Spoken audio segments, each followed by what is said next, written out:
Look, overnight we still have seen some rainfall across the sort of the Hunter region and parts of Sydney. So we have still seen some river rises in the Hawkesbury River and the Nepean areas. And overnight that's suddenly seen around some rises around the lower Portland area. So we have issued an evacuation order to people in low-lying areas around lower Portland this morning.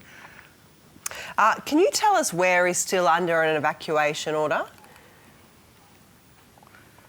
Oh, look, we have 69 evacuation orders out around the state. So a number of communities up around that Northern Rivers area are still under evacuation orders, as are a number of communities around the Hawkesbury, Nepean and Richmond area.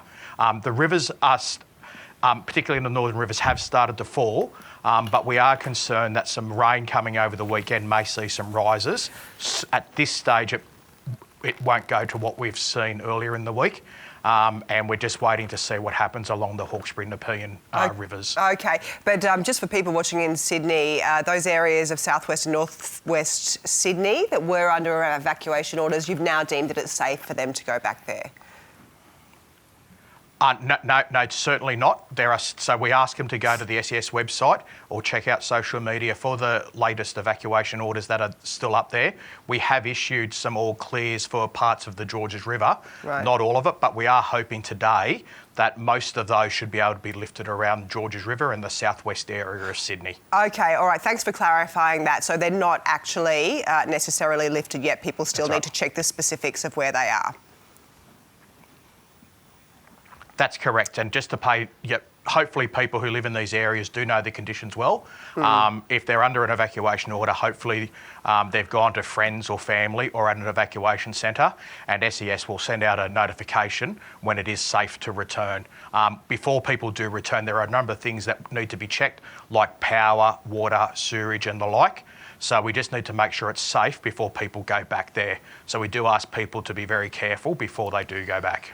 How many rescue operations are you still underway at the moment? Are you still very much in that rescue phase across the state, or have you starting to move to recovery in some places?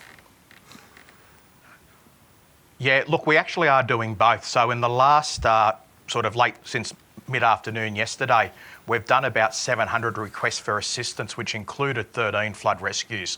So the good news is, and we just want to say thank you to the community of New South Wales, particularly those areas that were bracing for a large amount of rain yesterday, for heeding the warnings. Given the fact that we only did 13 flood rescues shows that the community listened to the warnings, they made safe decisions for them and their family. So that's really good news. We are starting to move to the recovery phase and resupply. So we are working with the communities and we're working with our partner agencies to get into those communities, particularly in the Northern Rivers, as soon as we can. And I know we'll be going in there. We're in some areas yesterday, and it's going to continue today to assess the damage and then also to keep the resupply up there. Yeah, because that is now becoming the concern for so many of those communities. Lismore, Ballina, Mullumbimby, I know as well. They are short or getting short on food supplies and fuel supplies. So what are the prospects for those communities? Yep, the good news is I was advised last night that the roads are open and that a number of deliveries to a lot of the large supermarkets were happening, particularly in Lismore and some of those other communities.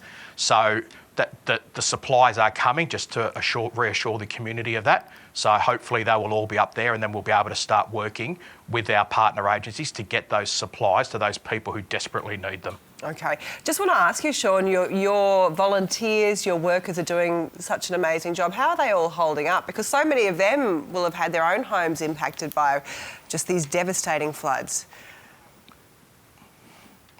Oh, look, and you're 100% right. Our volunteers are just doing an amazing job. We've had probably around 600 volunteers or so out there helping from SES alone. That's not to mention our partner agencies, including RFS, who have sent volunteers up as well.